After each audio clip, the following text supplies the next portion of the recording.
Bonjour à tous, Une Signature et vous est de retour aujourd'hui avec Nina. Bonjour. Alors Nina, tu vas nous parler un peu de toi. Tu es en reconversion. En réalité, tu t'es déjà reconvertie et tu as un deuxième métier de faire avant de tout doucement abandonner le premier peut-être. Je pense par sécurité. La peur, c'est lâcher des deux mains. J'aime bien ce rythme-là. Oui, d'avoir deux activités. Alors dis-nous, explique-nous ce que tu faisais et ce que tu fais aujourd'hui. Je travaille en restauration avec ma mère qui a un restaurant à Arles, La Cachette. Mais c'est son projet, c'est son bébé. Et j'ai rejoint l'aventure pour l'aider. Ça devait être temporaire finalement. Bon, mais ça fait 3-4 ans que je travaille avec elle, je compte même plus en fait. Et les années passent. D'ailleurs, je dois dire que c'est excellent. Oui, venez tous manger. Mais c'est son projet, c'est pas mon projet de base à moi. C'est pas ton bébé. Voilà, c'est ça. Moi, la restauration, ma mère a toujours travaillé dedans et j'ai toujours dit non merci, enfin, c'est pas pour moi. Bon, finalement, j'y suis. Mais les années passent et tu fais un peu le bilan en fait, de ta vie, ton activité. Est-ce que ça te plaît? Est-ce que c'est un confort? Ou est-ce que c'est vraiment ce que tu veux? Et du coup, je me suis un peu bousculée au cours de l'année. J'ai fait une formation dans l'esthétique. Alors, peut-être que ça allait pas passer. Je savais pas trop dans quoi j'allais. J'ai pris, finalement, ça a pris, voilà, mais j'étais pas sûre. Mais ça te plaisait? Oui, ça me plaisait. Ça m'a toujours plu, mais j'ai jamais osé sauter le pas parce qu'au lycée, tu fais du général. Ou voilà, c'est difficile de passer le cap d'aller en CAP. Pourtant, c'est super quand on sait ce qu'on veut faire. Mais moi, quand j'étais au collège, c'était super mal vu. En gros, on me disait, t'as les capacités de faire mieux? Oui, mais j'ai des capacités, mais si ça me plaît. Voilà, des capacités de faire mieux, mais j'ai pas envie d'être docteur, j'ai pas envie, voilà, finalement, je travaille en restauration, mais voilà, j'ai fait des études pour être commerciale, ça me plaisait, mais il y avait toujours quelque chose qui collait pas, quoi. Donc, je me suis dit, mais je vais tester l'esthétique parce que j'adore ça, en fait. Mais sauter le pas, c'est toujours compliqué.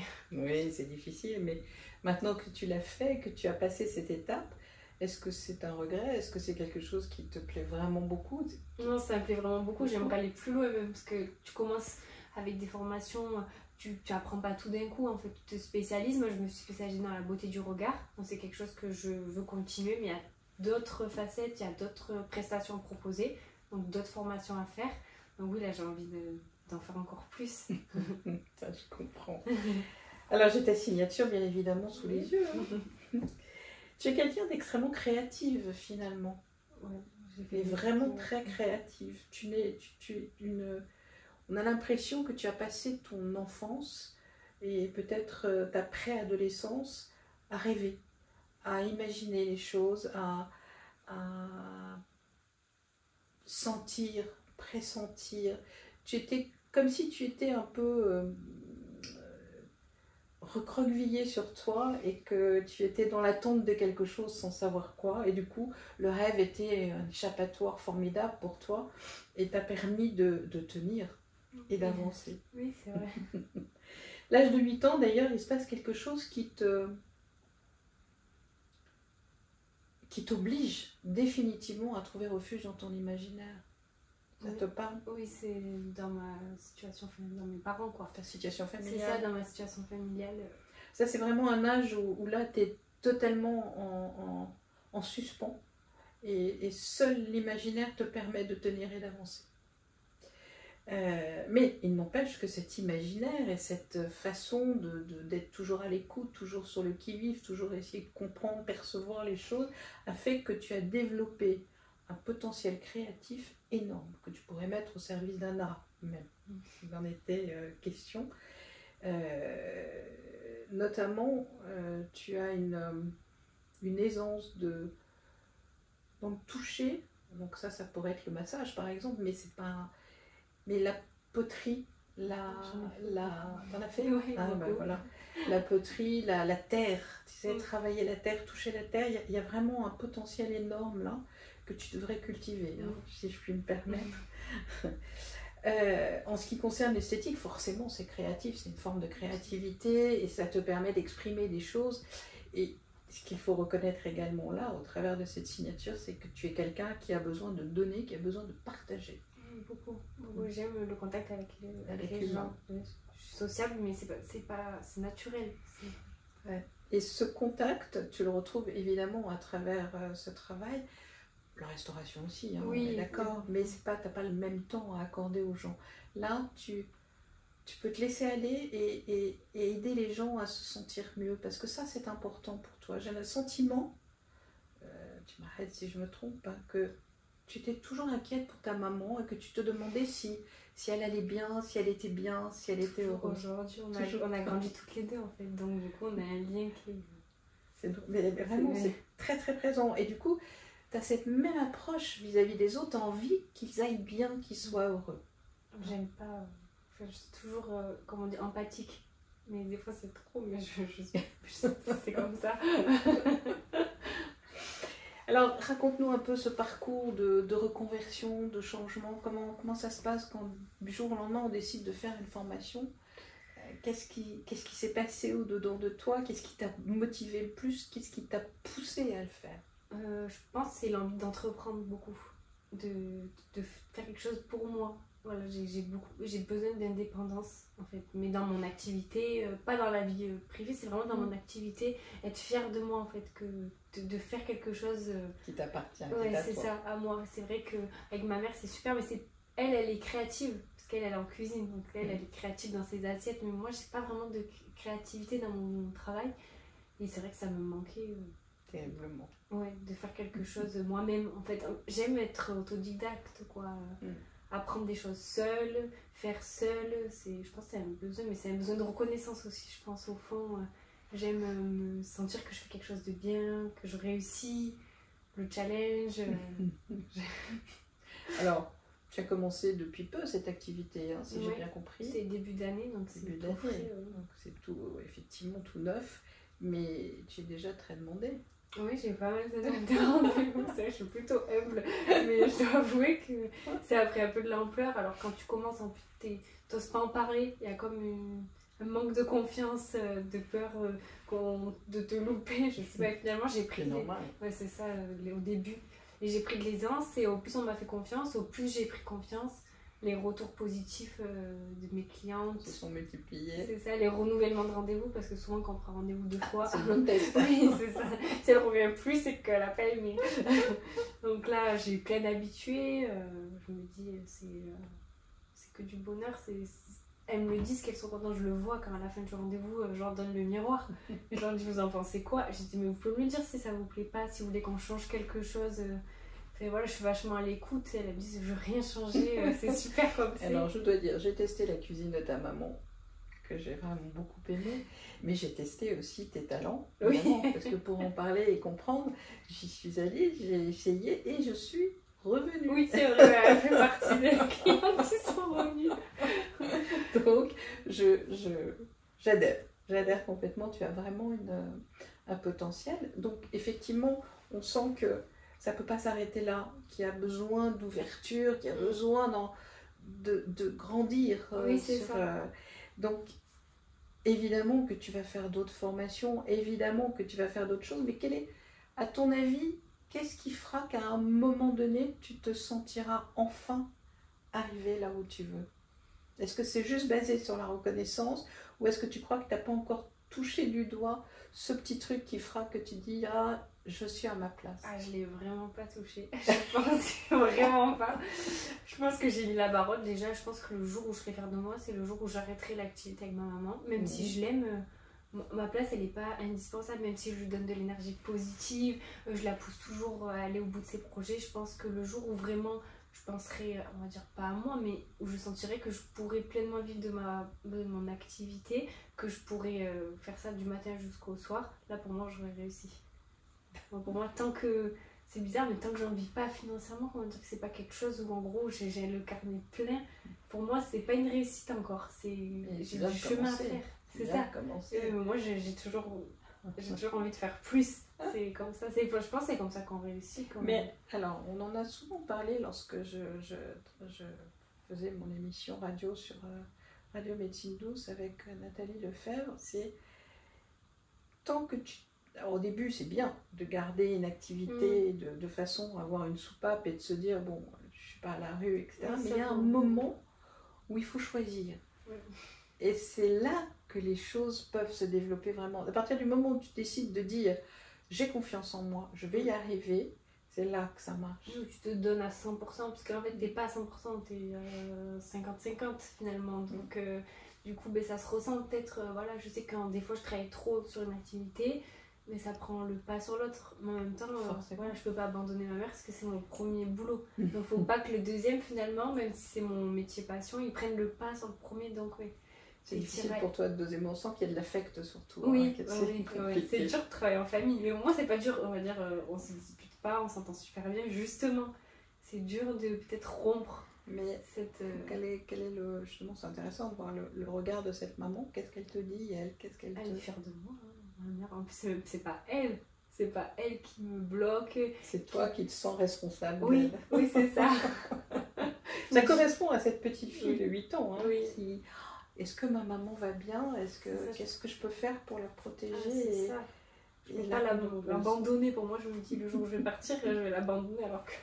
Elle aura un petit baisement au cœur, mais comment dire, c'est pour du mieux, elle est contente de ce que j'entreprends. Bien sûr. Alors là, tes objectifs à court terme, hein, court, moyen terme, disons. À court terme, je suis en train de rénover un local à Arles. Donc je vais pouvoir avoir un local pour recevoir mes clients. Déjà, ça va être super. Là, sur l'instant, je suis plutôt sur du domicile. Et c'est vrai que j'espère avoir vraiment mon local à moi. Mon lieu. Ouais, c'est ça. Mon petit monde. Et c'est de là que je pourrais faire mes formations supplémentaires. Ça, c'est court. J'ai déjà fait des demandes pour faire d'autres prestations. Par exemple, les extensions de cils, le microblending. Voilà. Peut-être ça vous parle. Qu'est-ce que c'est? J'ai vu ça effectivement sur ton site Instagram. Qu'est-ce que c'est le microblending? C'est le tatouage éphémère aux sourcils éphémères. Ça reste. C'est pas vraiment un vrai tatouage comme on pourrait se faire sur la peau qui reste à vie. Là, il y a une échéance quand même. Si au bout de 10 ans tu ne le refais pas, il n'y en aura plus. Mais c'est quand même plus. Ça tient dans la peau. Ça touche l'épiderme quand même plus profondément. Qu'une teinture classique où c'est juste sur la peau et au bout de 10 jours ça part. Là c'est vraiment pour les personnes qui n'ont pas de sourcils, donc ça va, c'est dans la continuité de ce que je fais en fait, parce que moi les clientes qui ont peur de passer par le tatouage, elles font les teintures, c'est bien, il y en a qui veulent être tranquilles pendant 1 an. Ah oui, parce que la teinture, j'imagine que c'est comme pour les cheveux, ça disparaît au bout de 3 semaines, ouais, un mois, il faut recommencer à chaque fois. C'est ça, c'est tous les mois en fait, c'est mensuel une teinture. Que là le microblending c'est annuel. D'accord. C'est un confort quand même. C'est un confort pour... Mais c'est vrai qu'il y a beaucoup de femmes qui ont ce problème en réalité. Hein. On ne se rend pas compte. Ça a été la grande mode longtemps, des sourcils très fins. Et on est passé à l'extrême inverse, des sourcils épais. Et c'est vrai que ça donne des regards beaucoup plus profonds, beaucoup plus beaux. C'est ça, c'est ce que je dis à mes clients. Moi, je fais la beauté du regard, mais je fais les yeux et les sourcils. Et genre, mais faites les sourcils en premier. Pourtant, j'adore faire les cils. Mais en fait, on se rend pas compte. Ça fait très tout. Important. C'est plus important que d'avoir un recouvrement de cils. C'est un super regard, mais que t'as pas de sourcils, en fait, ça va. Non, ça va pas. Ça va te miner le regard.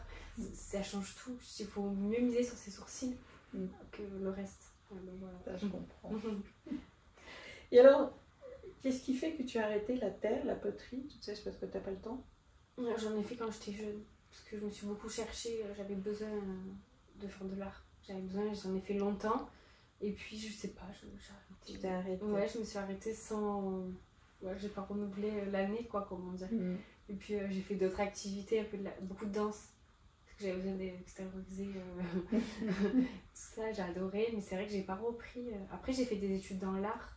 C'était mes premiers choix. Ouais, mes premiers choix, c'était des 2A, donc je faisais beaucoup d'art. C'était juste la partie générale qui était catastrophique. Mais en art, c'était super, donc c'est vrai que...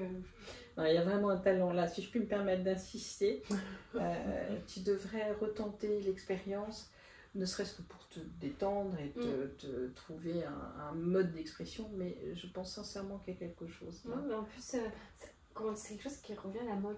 Je sais pas si tu vois, j'en vois tout le temps des filles qui font la poterie. Ah oui. Ça devient super. Ça revient finalement comme art à la mode, je vois, et ça m'a donné envie en plus. Alors moi, c'est pas pour une question de mode. Oui, je me doute. je te le conseille parce que je ne le conseillerais pas à tout le monde. Oui. C'est vraiment quelque chose qui te correspond et dans lequel tu peux véritablement exprimer ton intérieur, mais surtout communiquer avec l'autre. Il y a vraiment un dialogue. Oui. Beaucoup de peur, beaucoup d'angoisse. Oui. Pourtant, c'est pas ce que mes amis diraient de moi. Parce que je stresse Là, pas. t'es quelqu'un de plutôt souriante tout le temps, Oui, joviale. Je suis pas très etc. stressée, là, comment dire, l'aventure. Ça me fait pas peur, partir en vacances sans regarder, tout ça, c'est pas grave. Je suis pas quelqu'un de stressé dans ma nature, mais oui, des angoisses. Beaucoup. Ouais, beaucoup. C'est quelque chose qui peut parfois t'handicaper, hein, t'empêcher, au sens de empêcher, et te ralentir. Bah, comme cette reconversion, je pense que ça participe, hein, ça a participé, ces angoisses qui remontent comme ça d'un coup et qui font que... Mais ça, si je puis me permettre, tu devrais essayer de le travailler. C'est en relation avec l'autorité, avec le père. Ça, c'est quelque chose qu'il faudrait que tu regardes vraiment de face et que tu t'en libères une bonne fois pour toutes. En tout cas, cette reconversion, tu l'as faite, tu as réussi, tu l'as lancée, tu es douée. Pour ça jusque-là, il n'y a pas de souci. Mais est-ce que tu y trouves une espèce de quiétude lorsque tu le fais, ou est-ce que c'est encore bon, tu me disais au début, tu avais un peu peur, tu ne voulais pas en parler, etc. Mais aujourd'hui, est-ce que tu arrives à t'apaiser lorsque tu fais ça? Est-ce que tu y trouves une respiration? Ça dépend. Des fois, c'est des cas plus compliqués que d'autres. Et il y a des filles, c'est facile parce qu'elles ont le sourcil facile. Donc je me dis ça. Donc c'est technique là. C'est technique, oui, c'est plus la technique des fois. Parce que je me dis, oh là là, il y a du boulot. Et là, je me dis, voilà, c'est juste ça que je stresse des fois. Parce qu'elles me font confiance, par exemple, elles viennent de toute naturelle depuis, ça fait des mois qu'elles n'ont pas touché leur sourcil. Donc on repart de zéro. Donc là, j'ai un peu le stress, surtout que ça leur plaise en fait. Parce qu'elles te donnent leur regard entre les mains et elles te disent, je fais pas confiance souvent, je te donne mon regard. Et là, tu sens qu'elles elles aussi, elles ont le stress. Hein. Elle aussi. Alors, est-ce que ce serait pas le stress des autres qui finalement... c'est ça. Parce que je me dis, mais il y a besoin d'enlever autant. Parce que moi, je suis minutieuse. J'enlève tous les petits poils. Elles s'imaginent que je vais leur avoir les sourcils tout fins. Alors que pas du tout. Mais du coup, c'est peut-être leur stress qui me stresse de me dire... Je pense parce que tu parlais d'empathie tout à l'heure, mais c'est vrai que tu es empathique. Hein, donc, tu ressens les choses en permanence. De fait, si quelqu'un est stressé, tu vas être stressé. Si quelqu'un est... en colère, tu vas ressentir sa colère, etc. Et de fait, tu risques d'être un peu perturbée. Oui, c'est ça. Jusqu'à que ce soit fini, je me vois que tu me donnes une miroir et qu'elle me dise ce qu'elle en pense. Et aujourd'hui, que tu as fait cette reconversion, est-ce que tu penses que tu le conseillerais aux gens? Oui, franchement. Pour moi, je veux pas faire des regrets, quoi. Et en fait, peut-être que tu vas faire quelque chose qui va pas marcher, mais c'est pas un échec en fait. C'est jamais. Tu sais que ça t'apprend beaucoup, pourquoi ça a pas fonctionné, comment j'aurais pu faire les choses, voilà, peut-être comment ça allait pas fonctionner. Au départ, j'avais pas beaucoup de rendez-vous, hein, et je me suis dit, ça va être plus long, moi je m'attendais, je sais pas à quoi je m'attendais. Et j'ai eu peur si je m'étais pas accrochée, quoi. Peut-être que j'aurais arrêté et ça aurait été passager, quoi. Mais je pense qu'il faut aller au bout. Quand on a une idée en tête, c'est pas pour rien. Voilà. Je suis absolument d'accord. Et alors, qu'est-ce qui t'a permis de développer ta clientèle? Parce que c'est intéressant ça aujourd'hui aussi, les choses ont changé. Oui. Est-ce que ce sont les réseaux? Est-ce que c'est le bouche à oreille? Qu'est-ce que c'est? Un peu des deux, mais je dirais quand même beaucoup les réseaux sociaux. Les réseaux. Ah ouais. Après, moi, j'ai travaillé longtemps sur les réseaux sociaux. C'était mon premier CDI. Et du coup, c'est facile pour moi de prendre des photos, tout ça. Et c'est vrai que quand j'en poste pas, j'ai moins de rendez-vous. C'est cyclique, quoi. Au plus je poste, au plus j'ai des demandes de rendez-vous, en fait. Ça suscite l'envie. C'est ça suscite l'envie. Si tu mets pas en place tes réseaux sociaux, il n'y a rien qui va suivre derrière. C'est vraiment... En fait, c'est comme fidéliser, quoi. C'est comme si c'était... Après, tes clientes, c'est comme si c'était tes amis, que tu voulais il fallait partager ton activité, ta vie, c'est un lien, quoi. Et après, aussi, quand une cliente est contente, elle repartage en story, ses copines voient. Donc oui, c'est beaucoup des réseaux sociaux. Ouais, parce qu'à l'époque, on n'avait pas les réseaux sociaux Non, ouais. quand on démarrait une activité. Et c'était compliqué. C'était compliqué. Les gens, on disait qu'il fallait 1 à 5 ans pour développer une clientèle. Ce qui est plus vrai aujourd'hui. Tu peux avoir des rendez-vous. Les choses se démarrent beaucoup plus tôt et beaucoup plus vite. Qu'est-ce que tu dirais à quelqu'un qui veut se lancer dans cette aventure? De ne pas écouter les autres. Parce que les autres, c'est quand même un ralentisseur. Parce que moi, quand j'ai voulu faire ma formation, on m'a dit: ah, t'es sûre? Ah, ça va être passager. Ah, t'es sûre de toi? Mais pourquoi faire? Enfin, en fait, j'aurais dit: mais c'est mon projet, laissez-moi aller jusqu'au bout. Ça va peut-être pas marcher, mais faut croire en moi. Il faut me booster, quoi. Donc, c'est surtout s'écouter soi. C'est comment dire, mettre des caches et faire sa route, quoi. Et après, peut-être ça marchera pas, mais au moins, tu l'auras fait à fond. Et tu n'auras pas écouté les mots. Même des fois, c'est tes proches, ils sont gentils, ils s'inquiètent en fait. Ils s'inquiètent, oui, mais ils s'inquiètent mal. Mais ils s'inquiètent mal parce qu'il faut justement te pousser, quoi. Donc voilà, c'est ça, je dirais. Écouter ses envies, même si elles font peur, même si c'est vraiment à l'opposé de ce qu'on a envie, ce qu'on fait déjà. Qui te fait sortir de ta zone de confort. Voilà, c'est ça, mais c'est sympa. Et puis peut-être que des fois, on réussira moins qu'une autre fois, mais il faut apprendre pourquoi cette fois-ci ça a moins marché. Moi, j'ai appris plein de choses. J'ai fait des formations, mais j'ai appris plein de choses seule. Parce que ma formatrice m'a donné les clés. Mais après, il y a... De toute façon, il n'y a que l'expérience. C'est ça, voilà. S'entraîner. Moi, je sais que lorsque j'ai démarré les analyses de signature, je faisais une petite page. Les pages de cahier. C'est pas les A4. Et puis après, je suis passée à une page A4, et puis 2, et puis 3, et puis 4, et puis 5, parce que l'expérience fait que tu développes les choses, ton talent se bonifie et va de plus en plus loin. Donc il faut oser. C'est ça, il faut oser. Et moi je regarde beaucoup les réseaux sociaux, mais c'est pas que je suis pas envieuse. Au contraire, moi j'adore regarder le travail des autres pour me dire: je peux mieux faire. Alors quand je vois des photos, je me dis: je dois encore m'améliorer. C'est un booster justement de me dire... moi, ça me démoralise pas de voir qu'un meilleur que moi. Ça me motive parce que je vais me dire: je vais être pareil. Et donc, je peux le faire. Oui, je peux le faire, c'est clair. C'est ça. Ok. Et qu'est-ce que tu dirais à ceux qui, justement, t'ont dit: attention, c'est pas le moment, fais pas ci, fais pas ça? Ben, ils le voient. Hein. Franchement, j'ai rien à dire. T'as besoin de rien dire. Non, j'ai besoin de rien dire. Ma grand-mère, par exemple, très inquiète. Elle-même, mais elle a tellement peur que je me vautre. Et maintenant, elle me dit: ah, c'est bien, t'as des clientes encore, oh là là, tu dois être fatiguée, mais bon, c'est super. Voilà, en fait, j'ai rien dit. Elle le voit, ils voient que... Ils le voient, en fait. Après, par exemple, ma mère, on m'a jamais rien dit. Elle a toujours été contente pour moi. Voilà... Mon conjoint pareil, voilà, il a toujours été content, mais lui ça veut pas par contre, c'est un garçon en plus, il se dit: mais dans quoi elle se lance? Et c'est ça. C'est quoi ce truc? Oui, c'est ça. Et finalement il est super content. En fait, j'ai rien besoin de dire parce qu'ils le voient par eux-mêmes que je travaille dur. Je poste en plus sur Instagram, je me dis: oh, encore une photo, encore une... c'est ça qui est bien. Ouais, c'est chouette. Oui. C'est chouette. Dernière chose que je te dirais, ne t'occupe pas trop de la reconnaissance des autres. Elle est importante pour toi, elle est très importante, c'est clair. Tu l'as exprimé avec ta signature, je ne te raconte même pas. Il y a un besoin de reconnaissance énorme. Mais concentre-toi sur la reconnaissance que tu t'accordes, toi, déjà. Tu verras que le reste suivra. D'accord, ouais. C'est très important. Parce que ta reconnaissance, elle sera le moteur de tout le reste. Et elle te permettra d'aller très loin. Très très loin. Et je pense que tu peux aller très loin. Merci. Si je peux me permettre. En tout cas, j'ai vraiment beaucoup aimé ce moment à tes côtés.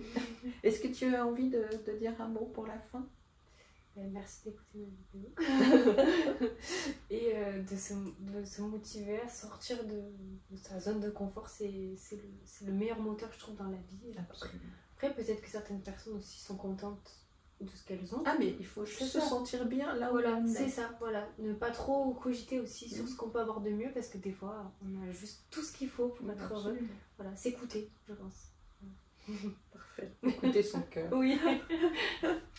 Une signature et vous et se termine. Je vais te dire au revoir et certainement à bientôt. Oui, j'espère. Et j'en profite pour vous souhaiter à tous une merveilleuse nouvelle année. Que vos rêves soient tous réalisés.